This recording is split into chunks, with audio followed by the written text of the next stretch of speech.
सो dear student, last time हमने hydrogen का spectrum देखा था, जिसकी ज़रूरत बोहर को, जिसके बेसिस पे बोहर ने एक हाइड्रोजन का एटॉमिक मॉडल डेवलप किया। तो बेसिकली बोहर का जो मॉडल था, एटॉमिक मॉडल, वो सिर्फ हाइड्रोजन के लिए ही लिमिटेड था, क्योंकि हाइड्रोजन एक बहुत ही सिंपल सा आइटम है जिसमें सिंगल इलेक्ट्रॉन एक न्यूक्लियस के अराउंड रिवॉल्व करता है। उसके बेसिस पे उसने एक एटॉमिक मॉडल को एक्सप्लेन किया था। हम देखेंगे उसके क्या ड्रॉबैक थे, पर पहले उसकी कैरेक्टरिस्टिक देखते हैं कि उसने उसकी थ्योरी में, एटॉमिक मॉडल की थ्योरी में क्या बोला था। तो पहला, रदरफोर्ड ने जिन पाथ्स को ऑर्बिट नाम दिया था, 2000 circular path of fixed radius, वो एज इट इज बोहर ने उनको माना कि इलेक्ट्रॉन जिस पाथ में रिवॉल्व करते हैं वो circular path of fixed energy and radius होते हैं और उनको ऑर्बिट्स बोलते हैं। तो पहला पॉइंट रदरफोर्ड और बोहर का सेम था। दूसरी बात जो बोहर ने नहीं, रदरफोर्ड ने नहीं बोली, वो बोहर बोली। उसने, बोहर ने बताया कि energy of an electron does not changes with time. एक इलेक्ट्रॉन की एनर्जी टाइम के साथ चेंज नहीं होती। However it can move from a lower energy या lower stationary state to higher stationary state, या lower energy to higher energy by absorbing corresponding amount of energy. अगर electron को आपने एनर्जी दी है तो वो उस करस्पॉन्डिंग एनर्जी को एब्जॉर्ब करके करस्पॉन्डिंग ऑर्बिटल तक, ऑर्बिट तक जाने के लिए फ्री है, वो मूव कर सकता है। Electron can be transit from one orbit to next. The frequency, third point था, जो रेडिएशन, जब आप उसको एनर्जी देंगे और तब वो उस एनर्जी को एब्जॉर्ब करके हायर एनर्जी स्टेट में जाएगा, तो वो जो फ्रीक्वेंसी ऑफ रेडिएशन है जो आप दे रहे हैं, उस जो एब्जॉर्ब हो रहे हैं या इमिट होंगे, अगर हायर से लोअर में आएगा तो रेडिएशन इमिट आउट होंगे, और अगर लोअर से हायर में जाएगा तो एब्जॉर्प्शन, रेडिएशन का एब्जॉर्प्शन होगा। तो वो जो एनर्जी है, जो एनर्जी चेंज है, वो देते हैं E is equal to H, अपन जानते हैं वेव नेचर ऑफ रेडिएशन से, अपन वेव नेचर ऑफ रेडिएशन से देखा था, एनर्जी इज इक्वल टू किसी, अगर न्यू फ्रीक्वेंसी का रेडिएशन है तो उसकी energy delta E is equal to h नहीं होगी। पर यहाँ पर एनर्जी चेंज हो रहा है अपन, क्योंकि दो ऑर्बिट के बीच के एनर्जी चेंज की बात कर रहे हैं, तो जो delta E will be equal to h नहीं, और उस करस्पॉन्डिंग फ्रीक्वेंसी जिसकी जरूरत पड़ेगी अपने को उस इलेक्ट्रॉन को हायर स्टेट में पहुंचाने के लिए, उसकी वैल्यू होगी nu will be equal to delta E upon h. Delta E basically energy का चेंज है, final minus initial, E2 minus E1। Suppose करो पहले इलेक्ट्रॉन E1 एनर्जी स्टेट में था, अब E2 में आ गया है, तो जो एनर्जी चेंज होगा वो फाइनल माइनस इनिशियल, मतलब E2 minus E1 upon H. तीसरा जो बहुत ही इंपॉर्टेंट कॉलम था इसका, तीसरा जो कॉलम था इसका ये था कि एंगुलर मोमेंटम। मोमेंटम आप समझते हैं, मास इनटू वेलोसिटी। जब कोई पार्टिकल लीनियर मोशन में होता है तो उसको अपन बोलते हैं linear momentum, which is equal to mass, its mass into its velocity. But अगर कोई पाथ सर्कुलर मोशन करता है, कोई पार्टिकल सर्कुलर मोशन करता है, तो चूंकि वेलोसिटी एक वेक्टर और कंटिन्यूसली उसकी वेलोसिटी चेंज होती है, तो वहाँ पर एंगुलर मोमेंटम आप mv से नहीं दे सकते। वहाँ पर जो मोमेंटम की बात करते हैं वो होता है एंगुलर मोमेंटम। तो एंगुलर मोमेंटम होता है mass into velocity into radius. तो इलेक्ट्रॉन का मास सपोज करो m है, वेलोसिटी v है और r उसकी रेडियस है, तो ये mvr can be given by nh upon 2 pi, where n is the natural number which may be equal to 1 to 1 or 2 or 3 or 4 and so on, और 2 पाई आप जानते हैं h प्लैंक कांस्टेंट है। तो बेसिकली बोहर ने ये बोला कि जो किसी भी स्टेशनरी पाथ का, किसी भी ऑर्बिट का जो एंगुलर मोमेंटम होगा इलेक्ट्रॉन का उस ऑर्बिट में, उस इलेक्ट्रॉन का जो एंगुलर मोमेंटम होगा वो h अपॉन 2 पाई के इंटीग्रल होगा। h अपॉन 2 पाई जो ये नंबर है इसके हमेशा इंटीग्रल होगा। मतलब these are the only allowed states of electron in which angular momentum of electron will be equal to या will be in multiple of nh h upon 2 pi। Otherwise अगर इसके अलावा कोई भी वैल्यू आती है एंगुलर मोमेंटम की जो h अपॉन 2 पाई के मल्टीपल में नहीं है, तब वो जो रेडियस है, वो जो ऑर्बिट है, वो इलेक्ट्रॉन उसमें रिवॉल्व कर ही नहीं सकता। फॉर एग्जांपल जैसे मान लीजिए n इज इक्वल टू 1, तो n इज इक्वल टू 1 है, तब एंगुलर मोमेंटम की वैल्यू होती है h upon 2 pi. n is equal to 2 है तो एंगुलर मोमेंटम की वैल्यू होती है h upon pi. n is equal to 3 है तो ये होती है 3h अपॉन 2 पाई। तो इस तरीके से यही जो एनर्जी स्टेट्स हैं, यही ऑर्बिट्स हैं, वही अलाउड है जिनमें इलेक्ट्रॉन रिवॉल्व कर सकता है, अगर इनकी वैल्यू n की वैल्यू 1 2 3 हो। तो सपोज करो n की वैल्यू 1.5 होगी, तब जो एंगुलर मोमेंटम है वो h अपॉन 2 पाई का मल्टीपल, इंटीग्रल मल्टीपल नहीं रह जाए, और इंटीग्रल मल्टीपल नहीं होगा तो इलेक्ट्रॉन उसमें रिवॉल्व कर ही नहीं सकता। इसीलिए अपन बोलते हैं कि अगर इलेक्ट्रॉन एनर्जी एब्जॉर्ब करके पहले से दूसरे ऑर्बिट में जाता है, तब आपको ठीक उतनी एनर्जी देना पड़ेगी जो पहले और दूसरे ऑर्बिटल का एनर्जी गैप है। आप उन गैप से कम एनर्जी देंगे तो आप ये मत सोचिए कि इलेक्ट्रॉन पहले और दूसरे के बीच में, ऑर्बिट के बीच में पड़ा रहेगा। वो इसलिए नहीं पड़ा रह सकता बिकॉज वहां पर उसका एंगुलर मोमेंटम NH/2 का इंटीजर नहीं होगा।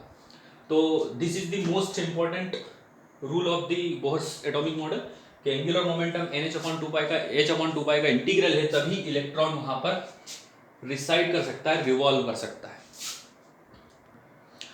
और जो इससे रिलेटेड डेरिवेशन है, एनर्जी से रिलेटेड डेरिवेशन किस तरह से अपन देखेंगे, एनर्जी एक्चुअली अपन कैलकुलेट किस तरह से कर पाएंगे, ये जो डेरिवेशन है बहुत कॉम्प्लिकेटेड है। जब अपनी थ्योरी क्लासेस चालू होगी स्कूल में, हालांकि ये आपको 11th क्लास में नहीं पढ़ाया जाता, ना ही 12th में आपके सिलेबस में, लेकिन मैं बताऊंगा आपको कि किस तरह से हम एनर्जी के लिए फॉर्मूला डिराइव करेंगे। मैं बताने वाला हूँ आपको जो फॉर्मूला आएंगे, तो वो अपन थ्योरी क्लासेस में देखेंगे, वो अभी आपको यहाँ पर समझ में नहीं आएगा।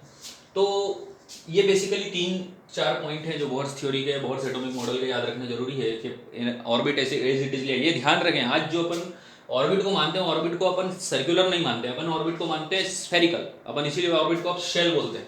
तो ये भी बोहर के मॉडल में मॉडिफिकेशन था जो अपन ने किया है बाद में, ये अपन देखेंगे आगे जब बोहर का मॉडल अपन पूरा पढ़ लेंगे। और एनर्जी इलेक्ट्रॉन की चेंज नहीं होती, ये अपन मानते हैं। थर्ड, फ्रीक्वेंसी ऑफ रेडिएशन, ये भी अपन मानते हैं, आज भी ऐसे एज इट इज लेते हैं। और the angular moment of electron is quantized. Quantize का मतलब मैं आपको पहले बता चुका था। क्वांटाइज मतलब अगर इलेक्ट्रॉन सीडी नुमा अरेंजमेंट है, इलेक्ट्रॉन अगर पहले ऑर्बिट से दूसरे में जाएगा तो पहले से दूसरे में ही जाएगा, पहले से बीच में कहीं पड़ा नहीं रहेगा। दूसरे से तीसरे में जाएगा, तीसरे से पहले में आएगा, पहले से तीसरे में जाएगा, लेकिन वो कहीं 1.5 ऑर्बिट, 2.5 ऑर्बिट, 2.25 ऐसा कुछ भी नहीं होगा। इसीलिए ऑर्बिट का नंबर हमेशा इंटीग्रल होगा और उसी में इलेक्ट्रॉन रिवॉल्व करेगा जिन ऑर्बिट के लिए एंगुलर मोमेंटम की वैल्यू H/2 का इंटीजर है। चलिए आगे बढ़ते हैं। वो 3 पॉइंट जो अपन ने डिस्कस किए वो सुपरफिशियल हाईलाइट थे मॉडल के। अब अपन आते हैं डिटेल में कि मॉडल्स की डिटेल, बोहर के एटॉमिक मॉडल की जो हाइड्रोजन के लिए उसने दिया उसकी डिटेल आखिर क्या थी। तो पहला, stationary states for electron are numbered as n = 1 2 3 4 and so on. ये अपन देख चुके हैं बिकॉज NH/2 का मल्टीपल होना जरूरी है। ये वही n है जो पहले वाले फार्मूले में एंगुलर मोमेंटम में अपन ने देखा था। तो ये जो n है, these are, n basically orbit को रिप्रेजेंट करता है। नाउ इनको अपन शेल बोलते हैं। तो these numbers 1 2 3 are known as, in quantum physics these are known as quantum numbers. इनको क्वांटम नंबर बोलते हैं अपन। अब क्वांटम नंबर क्या होते हैं अपन अगले टॉपिक में पढ़ेंगे, पूरा quantum set of quantum number का, आखिर क्वांटम नंबर होते क्या है। पर n = 1 2 3 को इनको बोलते हैं principal quantum number. These n are represented as principal quantum number. जैसे पहला ऑर्बिट है उसका प्रिंसिपल क्वांटम नंबर की वैल्यू उसके लिए 1 होगी, सेकंड ऑर्बिट के लिए प्रिंसिपल क्वांटम नंबर की वैल्यू 2 होगी, थर्ड ऑर्बिट के लिए 3 होगी, 4 होगी, एंड सो ऑन, ऐसे चलता रहेगा। अगला है रेडियस ऑफ स्टेशनरी स्टेट।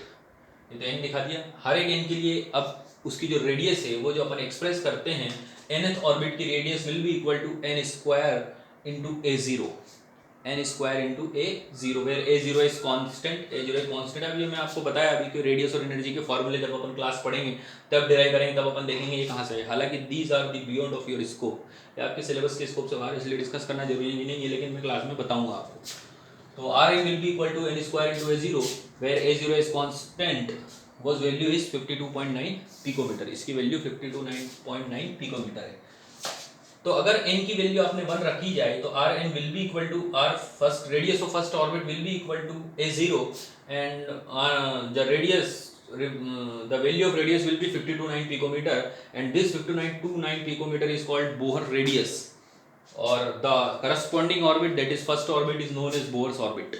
उस रेडियस को बोहर रेडियस बोलते हैं और उस करस्पॉन्डिंग ऑर्बिट को बोहर ऑर्बिट बोलते हैं। पहले ऑर्बिट के लिए बस, पहले ऑर्बिट की रेडियस बोहर रेडियस, पहले ऑर्बिट की नंबर जो है वो बोहर ऑर्बिट, उसको अपन बोहर ऑर्बिट बोलते हैं।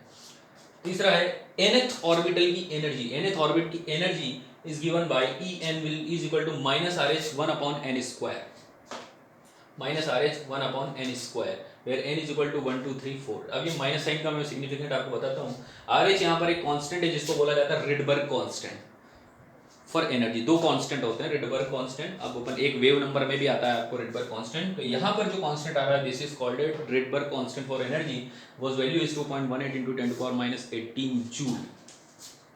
तो बेसिकली अपन ने देखा कि रेडियस, nth ऑर्बिट की रेडियस जो है वो n स्क्वायर के डायरेक्टली प्रोपोर्शनल है, और nth ऑर्बिट की जो एनर्जी है वो n स्क्वायर के इनवर्सली प्रोपोर्शनल है, minus with minus sign, n square के इनवर्सली प्रोपोर्शनल है। तो ये जो ये दोनों जो पैरामीटर है ये बताते हैं कि जब जब प्रिंसिपल क्वांटम नंबर बढ़ता है, मतलब जब जब आप n की वैल्यू बढ़ाते जाते हैं तो रेडियस बढ़ती जाती है। ऑब्वियसली जैसे जैसे ऑर्बिट का नंबर बढ़ता जाएगा उसकी साइज बढ़ती जाएगी, उसकी रेडियस भी बढ़ती जाएगी। मतलब बड़े प्रिंसिपल क्वांटम नंबर के ऑर्बिट की साइज बड़ी होगी, जैसे 1 से बड़ा 2, 2 से बड़ा 3, 3 से बड़ा 4। और इंक्रीमेंट भी आप देख लीजिए, स्क्वायर के प्रोपोर्शन में होगा। पहले ऑर्बिट की रेडियस दूसरे ऑर्बिट की रेडियस पहले से कितनी होगी, 4 गुना। इस तरह से इंक्रीमेंट होगा n स्क्वायर के प्रोपोर्शन में। और रही बात एनर्जी की, तो एनर्जी के केस में अब आपको लगेगा कि ये एनर्जी जो है n स्क्वायर के इन्वर्सली प्रोपोर्शनल पर आप माइनस साइन को देखिए, और जैसे -5 और -1 में कौन बड़ा है, -1 बड़ा है। तो उसी कारण से भले ही n स्क्वायर के इन्वर्सली प्रोपोर्शनल है, पर जैसे जैसे आपका ऑर्बिट बढ़ता जाएगा उसकी एनर्जी भी बढ़ती जाएगी, क्योंकि अपन खुद बोलते हैं पहले ऑर्बिट से ज़्यादा हायर एनर्जी वाला दूसरा है, दूसरे से ज़्यादा हायर एनर्जी वाला तीसरा है। तो मतलब समझ रहे हैं ना आप, माइनस साइन का मतलब ये है अगर किसी ऑर्बिट की एनर्जी माइनस नहीं है, that means the orbit is not stable, वो स्टेबल, उसमें इलेक्ट्रॉन स्टेबल हो ही नहीं सकता। इसीलिए बेसिकली ऑर्बिट की एनर्जी कुछ नहीं होती, ये उसमें रिवॉल्व करने वाले इलेक्ट्रॉन की एनर्जी की बात कर रहे हैं अपन, क्योंकि ऑर्बिट के हिसाब से सेम इलेक्ट्रॉन की एनर्जी अगले ऑर्बिट में दूसरी होगी, इसलिए अपन इसको एनर्जी ऑफ ऑर्बिट बोलते हैं।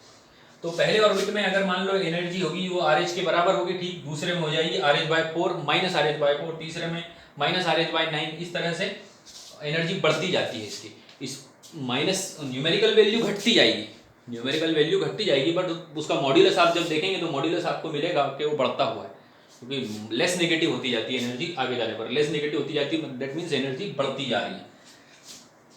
तो ये 3 पॉइंट है। अगला पॉइंट अपन अभी देखते हैं। सो फोर्थ पॉइंट है, ये जो अपन ने जो पॉइंट देखे हैं ये बेसिकली हाइड्रोजन एटम को लेकर ही थे। हाइड्रोजन एटम की जो रेडियस है, हाइड्रोजन एटम की जो एनर्जी, उन्हीं को लेकर थे। लेकिन अगर कोई ऐसा एटम रहा जो हाइड्रोजन के अलावा, क्योंकि हाइड्रोजन में सिर्फ एक ही प्रोटॉन और एक ही इलेक्ट्रॉन है, लेकिन जो अगर इलेक्ट्रॉन, अगर कोई दूसरा एटम आपने लिया तो उसमें नंबर ऑफ प्रोटॉन चेंज होंगे, इसका मतलब उसका नंबर जो है एटॉमिक नंबर वो चेंज हो जाएगा।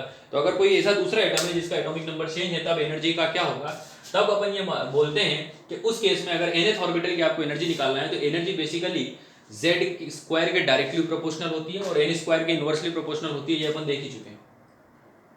तो with a minus sign energy is directly proportional to z square minus n square. मतलब जैसे जैसे आप प्रिंसिपल क्वांटम नंबर बढ़ाते जाओगे एनर्जी की वैल्यू बढ़ती जाएगी, और जैसे जैसे रेडियस के केस में मतलब किस प्रोपोर्शन में बढ़ेगी, z स्क्वायर के, और जैसे जैसे आप रेडियस बढ़ाते z बढ़ाते जाओगे तो उसकी जो रेडियस है वो घटती जाएगी। मतलब इसका मतलब जरा समझे, इसका मतलब ये है कि सेम प्रिंसिपल क्वांटम नंबर के लिए, जैसे हाइड्रोजन का पहला ऑर्बिट, फर्स्ट ऑर्बिट, और हीलियम का फर्स्ट ऑर्बिट, इन दोनों के अगर कंपेयर करें तो हाइड्रोजन के पहले ऑर्बिट की जो एनर्जी होगी EH1 अगर बोलते हैं तो वो होगी, हाइड्रोजन के लिए Z की वैल्यू क्या होगी, 1 होगी, तो उसके लिए जो एनर्जी होगी वो होगी 52.9 अपॉन, पहले ऑर्बिट की बात कर रहे हैं इसलिए 52, सॉरी ये तो रेडियस हो जाएगी, ये हो जाएगी -2.18 इंटू 10⁻18 जूल, ये हाइड्रोजन के लिए। उसके लिए एनर्जी क्या, रेडियस क्या होगी, रेडियस होगी उसकी 52.9 पिकोमीटर, क्योंकि बोथ आर Z और N दोनों बने। लेकिन हीलियम की बात करें, एनर्जी फॉर हीलियम, तो हीलियम के लिए आप देखें -2.18 इंटू 10⁻18, और हीलियम के लिए Z होता है 4, एक हीलियम का नंबर है 2, तो उसके लिए Z स्क्वायर हो जाएगा 4, तो ये हो जाएगी 4 दूनी 8 समथिंग, 8.0 समथिंग, -8.0 इंटू 10⁻18, और एनर्जी हो जाएगी हीलियम, रेडियस हो जाएगी उसकी 52.9, n की वैल्यू 1 ही है और z की वैल्यू 2 है, तो 52.9 पिकोमीटर की ठीक आगे। तो आप देख रहे हैं हीलियम और हाइड्रोजन के दोनों के फर्स्ट ऑर्बिट में हीलियम की जो रेडियस है, हीलियम वाले फर्स्ट ऑर्बिट की रेडियस है वो हाइड्रोजन वाले रेडियस की आधी है। और एनर्जी की बात करें तो एनर्जी हाइड्रोजन की ज़्यादा है, -2.18 इज मोर देन -1.8 इंटू 10⁻18। तो जैसे जैसे z बढ़ता जाता है एनर्जी की वैल्यू मोर नेगेटिव होती जाती है, मतलब डिक्रीज होती जाती है। उसके बाद अब आते हैं अपन नेक्स्ट टॉपिक पर।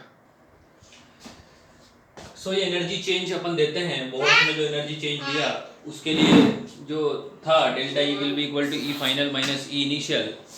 ई final can be given by minus R H upon 1 upon N F square, और इनिशियल फाइनल ऑर्बिट के लिए मान लो एन एफ, इसमें फाइनल ऑर्बिट को एन एफ से दिखाया है, और इनिशियल ऑर्बिट की एनर्जी होगी minus R H upon 1 upon N I square. तो जब एनर्जी चेंज होता है, इलेक्ट्रॉन ट्रांजिट होता है फाइनल से, इनिशियल से फाइनल में जाता है, तो ई फाइनल माइनस इनिशियल की जब आप वैल्यू रखते हैं तो आपको मिलता है delta E is equal to R H upon 1 upon N I square minus N F square. Solve करने पे आएगा। तो ये जो फॉर्मूला है ये अपने को बेसिकली याद रखना, this gives the amount of corresponding energy change when electron transit from initial orbit to final orbit. Delta E अगर नेगेटिव आता है तो इसका मतलब ये डेल्टा ई नेगेटिव है, इसका मतलब इनिशियल एनर्जी ज़्यादा थी और फाइनल कम है। That means electron is transiting from higher energy state to lower, मतलब इलेक्ट्रॉन ऊपर से नीचे आ रहा है, हायर ऑर्बिट से लोअर में आ रहा है। और डेल्टा ई की वैल्यू पॉजिटिव है, that means electron is moving from lower to higher, energy absorb कर रहा है। मतलब नेगेटिव मतलब इमिशन हो रहा है एनर्जी का, डेल्टा ई पॉजिटिव मतलब एब्जॉर्प्शन हो रहा है एनर्जी का। और उसके बाद आपने कुछ बताया कि डेल्टा ई की अगर वैल्यू हो तो delta E is equal to होता है एच न्यू। तो जो करस्पॉन्डिंग फ्रीक्वेंसी जो रिक्वायर्ड होगी इस ट्रांजिशन के लिए, it can be given by R H upon H 1 upon N initial का square minus 1 upon N final का square, where H is flying constant as always. तो ये बेसिकली फ्रीक्वेंसी अपने को मिल सकती है, फ्रीक्वेंसी की वैल्यू आपको पता चल जाती है। सो हाइड्रोजन एटम देखने के बोहर का model, hydrogen Bohr based hydrogen atom का मॉडल देखने के बाद बोहर के मॉडल में कुछ खामियां थी जो वो बोहर का मॉडल एक्सप्लेन नहीं कर सकता, कुछ फिनोमेना ऐसी है। तो these are called limitations of Bohr's model. तो क्या क्या लिमिटेशन, पहले तो देखते हैं। ये पहला limitation, doublets found in spectrum. कुछ इलेक्ट्रोमैग्नेटिक रेडिएशन के स्पेक्ट्रम हैं जिनमें कुछ फिनोमेना ऐसी है जो which can not be explain by on the basis of Bohr's atomic model, Bohr's atomic theory, उसके बेसिस पे आप एक्सप्लेन नहीं कर सकते। उनमें से दो इफेक्ट बहुत प्रोनाउंस्ड हैं, Zeeman effect and star effect. What is Zeeman effect? Zeeman effect is splitting of waves और electromagnetic spectrum in the presence of magnetic field. Magnetic field में इलेक्ट्रोमैग्नेटिक स्पेक्ट्रम में जो लाइन स्प्लिट होती है, these are called doublets, आपको doublets मिलते हैं।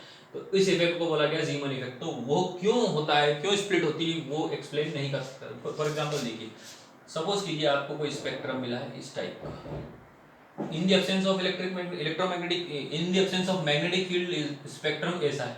लेकिन जब आप मैग्नेटिक फील्ड अप्लाई करते हैं तो कुछ लाइन्स ऐसी होती है जो स्प्लिट हो जाती है दो पार्ट में। अब एक सिंगल वेव स्प्लिट क्यों हो गई ये एक्सप्लेन नहीं कर पाया। तो अगर मैग्नेटिक फील्ड में ये स्प्लिटिंग हो रही है तो this is effect is called जीमन effect. और अगर इलेक्ट्रिक फील्ड की प्रेजेंस में अगर यही स्प्लिटिंग होती है तो एक्सटर्नल इलेक्ट्रिक फील्ड की प्रेजेंस में, then this effect is called Stark effect. तो इनको ये बोहर एक्सप्लेन नहीं कर पाया। दूसरा था it does not explain the ability of atom to form chemical bond, कि कोई एटम केमिकल बॉन्ड क्यों बनाता है, क्या जरूरत पड़ती है कि कोई एटम केमिकल बॉन्ड बनाता है, मॉलिक्यूल बनाता है, तो इसको भी वो एक्सप्लेन नहीं कर पाया। अब ये जो बोहर के मॉडल की दो खामियां थी, वो खामियां दूर करने के लिए एक नया मॉडल आया, this is called quantum mechanical model. जो मॉडर्न मॉडल है जो अपन आज भी यूज करते हैं, आज जिसके हिसाब से अपन एटॉमिक स्ट्रक्चर को एक्सप्लेन करते हैं, that is quantum mechanical model. Quantum Bohr से मिला हुआ, मैकेनिकल जो अपन ने जोड़ा। तो this model we will study. Quantum mechanical model के पहले एक चीज अपन डिस्कस करना भूल गए, वो है हाइजेनबर्ग अनसर्टेनिटी प्रिंसिपल। ये बहुत ही पॉपुलर प्रिंसिपल है, बहुत ही पॉपुलर स्टेटमेंट है क्वांटम फिजिक्स में। आइए इसको समझते हैं क्या बोलता है। देखिए, Heisenberg uncertainty principal most wrongly understood statement है। बहुत से लोगों ने समझते पर गलत समझते हैं इसको, इसका सही मायने बहुत ही कम लोग समझते हैं। इसलिए आप इसको अच्छे से समझ लें कि हाइजेनबर्ग अनसर्टेनिटी प्रिंसिपल क्या होता है। हाइजेनबर्ग अनसर्टेनिटी प्रिंसिपल बोलता है it is impossible to determine simultaneously the exact position and exact moment of an electron, momentum of an electron. ये इम्पॉसिबल है कि किसी इलेक्ट्रॉन की दोनों चीज़ें आपको एक साथ पता हो, उसकी एग्जैक्ट वेलोसिटी और उसकी एग्जैक्ट पोजीशन। इसका मतलब हाइजेनबर्ग ये बोलना चाह रहा है कि अगर आपको इलेक्ट्रॉन की एग्जैक्ट पोजीशन पता होगी तो आप उसकी वेलोसिटी के बारे में उतने ही अनसर्टेन होंगे जितने आप उसकी पोजीशन के बारे में सर्टेन हैं। दूसरा, अगर आपको उस इलेक्ट्रॉन की एग्जैक्ट वेलोसिटी पता होगी तो आप उसकी पोजीशन के बारे में उतने ही अनसर्टेन होंगे जितने वेलोसिटी के बारे में सर्टेन है। देखिए आइए इसको ऐसा क्यों है, पहले ये न्यूमेरिकल फार्मूला तो मैं आपको बाद में बताऊंगा। बेसिकली जब अपन किसी इलेक्ट्रॉन को, मान लो कि अगर आप एक इलेक्ट्रॉन को, अभी तक अपन ने यहाँ पर जो अभी तक जो अपन पढ़े हैं इस केस में इलेक्ट्रॉन को एज ए पार्टिकल ट्रीट किया गया, एज ए मटेरियल पार्टिकल, क्योंकि इलेक्ट्रॉन का वेव नेचर अपन अभी आगे जाके देखेंगे। पर यहाँ पर इलेक्ट्रॉन को देखने की बात की गई है, उसकी पोजीशन और वेलोसिटी की बात की गई। इसका मतलब electron is going to be treated as a particle. जब आप इसको देखते हैं तो जब आप देखने के लिए जो रेडिएशन यूज करते हैं, those radiations are electromagnetic radiation. Suppose कीजिए आप इलेक्ट्रॉन रिवॉल्व कर रहा है किसी एटम में और आप उसको माइक्रोस्कोप से देख रहे हैं, तब जब आप उसको देख कब पाएंगे, जब आप उसको तब देख पाएंगे जब आपका इलेक्ट्रोमैग्नेटिक रेडिएशन उस पर गिरेगा और वो रिफ्लेक्ट होकर आपकी आंखों तक आएगा, तब आप उस इलेक्ट्रॉन को देख पाएंगे। बस यहीं पे एरर आती है इसमें। हाइजेनबर्ग सही बोलता है। अब क्या होता है, जितनी देर में आप जो लाइट इंसिडेंट करवाइए वो इलेक्ट्रॉन से टकरा के वापस आपकी आंखों तक आती है, उतनी देर में इलेक्ट्रॉन, क्योंकि भयंकर हाई वेलोसिटी से इलेक्ट्रॉन अंदर रिवॉल्व कर रहा है, उतनी देर में इलेक्ट्रॉन की पोजीशन कुछ और होती है। इसका मतलब जब तक आपकी आंखों पे लाइट आएगी और आप बोलेंगे कि इलेक्ट्रॉन यहाँ है, वो वहाँ होगा ही नहीं, वो कहाँ जा चुका होगा, कहीं और। ऑप्टिक्स के केस में ऐसा है, अपने को ऐसा लगता है कि यहाँ से लाइट आ रही है तो इलेक्ट्रॉन वहाँ है, वहाँ नहीं होगा, वो कहीं और होगा, और कहीं और होगा तो इसका मतलब उसकी पोजीशन चेंज हो गई, और साथ साथ चूंकि डायरेक्शन भी चेंज हो गई, सर्कुलर मोशन में डायरेक्शन कंटिन्यूसली चेंज होती है, तो इसलिए वेलोसिटी चेंज हो गई। तो इसीलिए आप कभी भी इलेक्ट्रॉन, एक रिवॉल्विंग इलेक्ट्रॉन की दोनों चीजें सही सही कभी नहीं बता पाएंगे। एक बता पाएंगे, आप वेलोसिटी बता सकते हैं, आप you can be sure about its velocity और its position, but you can never be sure about both momentum और वेलोसिटी एंड इट्स पोजीशन। ये हाइजेनबर्ग अनसर्टेनिटी प्रिंसिपल के लिए कैलकुलेशन है। Delta x is error in position, delta p is error in momentum, which will be greater than or equal to h upon 4 pi। तो आप देखते हैं, अगर मान लो ये कांस्टेंट है, इसको भूल जाओ आप h upon 4 pi को, इट इज ए कांस्टेंट, ये कांस्टेंट रखनी है अपने को, क्योंकि h upon 4 pi कांस्टेंट है। तो अगर आपने डेल्टा x में एरर ज्यादा कर दी है, यानी मान लो कि आप मोमेंटम में सबसे कम एरर करना चाहते हैं, you are very sure about momentum, least error की, तो इसको कांस्टेंट होने के लिए डेल्टा एक्स को बड़ा होना पड़ेगा। That means in your measurement position will be most uncertain. इस केस में पोजीशन मोस्ट अनसर्टेन होगी। और आपने अगर इसका उल्टा किया, पोजीशन के बारे में बहुत सर्टेन है, आप लेस एरर कर रहे हैं, बहुत ही less error, then you will be most uncertain about its momentum और वेलोसिटी। तो जब आप पोजीशन श्योर होंगे तो मोमेंटम के बारे में उतने ही अनश्योर होंगे, और जब आप मोमेंटम के बारे में श्योर हैं तो पोजीशन के बारे में भी उतने ही अनश्योर होंगे। This is the Heisenberg uncertainty principle, और इसके पीछे रीजन है high velocity of electron, tremendous velocity of revolving electron, क्योंकि electron comparable to speed of light revolve करता है इन द एटॉमिक ऑर्बिटल। तो ये हाइजेनबर्ग अनसर्टेनिटी प्रिंसिपल था। अब आगे देखते हैं अपन quantum mechanical model. Quantum mechanical model we will see next lecture. तो आज के लिए बस इतना ही। Thank you.